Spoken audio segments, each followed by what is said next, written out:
1979. Hudson ajuizou a ação na Justiça do Trabalho, na qual postula exclusivamente diferenças na complementação de sua aposentadoria. Olha que tema polêmico.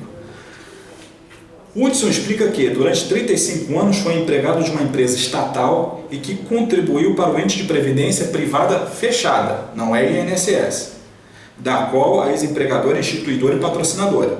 Ocorre que, ao longo do tempo, os empregados da ativa tiveram reajustes salariais que não foram observados na complementação da aposentadoria de Hudson, gerando diferenças, que agora o autor cobra tanto da ex-empregadora quanto do ente de previdência privada. Considerando o caso e de acordo com a CLT, assinale a afirmativa correta. Essa questão tem um perigo muito grande. Por quê? Muito embora diga, o enunciado, que considerando o caso e de acordo com a CLT, você deve tomar muito cuidado em ser conhecedor tanto da área trabalhista quanto da área constitucional. E aí também é necessário que você leia as súmulas do STF e do STJ. Então, o que acontece? Você sabe que, conforme nós estamos pisando aqui nessa correção das questões, se você tem uma relação de trabalho, uma relação de emprego, a justiça competente é a justiça trabalhista. E o que acontece? Até um determinado momento, a justiça trabalhista era competente também para analisar a relação da empresa com o empregado e o regime de previdência complementar fechada. Por quê? Porque só através do contrato de trabalho era que o empregado tinha direito a fazer parte dessa previdência complementar fechada. Só os empregados de determinada empresa fazem parte dessa instituição. O problema foi o seguinte, que ao longo dos anos, foi se descaracterizando, foi se buscando um outro entendimento a respeito, não da ligação do empregado com a empresa, que é trabalhista, mas da ligação do empregado, da empresa com essa previdência complementar fechada. Então, o enunciado da questão já está dizendo, no qual a empresa é instituidora e patrocinadora.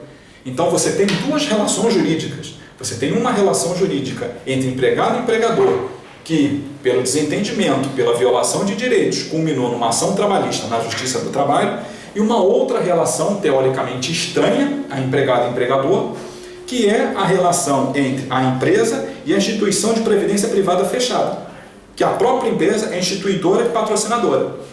Então, recentemente, o Supremo Tribunal Federal, em julgamento de recursos extraordinários, decidiu que a competência para essa análise entre empregadora e instituição previdenciária complementar fechada não é mais da Justiça do Trabalho, é agora da Justiça Comum. Por quê? Porque representa matéria estranha à relação empregatícia. Então, baseado nesse novo entendimento, até porque a CLT ela não especifica esse ponto, vamos analisar. Letra B. A reclamação trabalhista deverá ser extinta sem resolução de mérito por falta de competência. Teoricamente não. Por quê? Porque para ser parte legítima, basta você se dizer detentor de um direito ligado por uma relação jurídica material com a empresa. Então, em todo momento, está dizendo aqui que o Hudson ajuizou uma ação trabalhista no qual postula a complementação de aposentadoria. Mas de quem? Da empresa. Então, teoricamente, não era para se extinguir a reclamação por falta de competência. Num primeiro momento, seria o quê? Uma matéria a mais dentro do contrato de trabalho.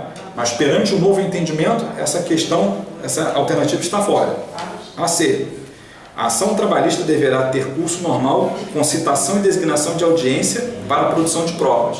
Se fosse antes do julgamento do recurso extraordinário para o Supremo, tudo bem, essa seria a resposta correta. Mas no caso, não é. D. O destino do feito dependerá dos termos da contestação, pois pode haver prorrogação de competência. Também não seria o caso, porque para ter prorrogação de competência, teria que ser um caso de competência relativa. Lembra nas aulas de processo do trabalho que nós vimos? Quando um empregado ajuiza uma ação fora do local da prestação de serviços, teoricamente o juiz é incompetente. E se a empresa não alegar exceção de incompetência, o juízo que era incompetente passa a ser competente, que também não é o caso. Vamos analisar a última, letra A. O processo deverá ser remetido pelo juiz do trabalho para a Justiça Estadual. Aí que entra o posicionamento do Supremo. O posicionamento do Supremo disse o seguinte, que a partir do julgamento, da publicação dessa decisão dele em recursos extraordinários para frente, os processos na Justiça do Trabalho que tivessem sentenças prolatadas, transitadas em julgado, deveriam permanecer na Justiça do Trabalho. Todos os outros deveriam ser remetidos para a Justiça Comum, ou seja, para a Justiça Estadual. Então, nesse caso, resposta correta, letra A.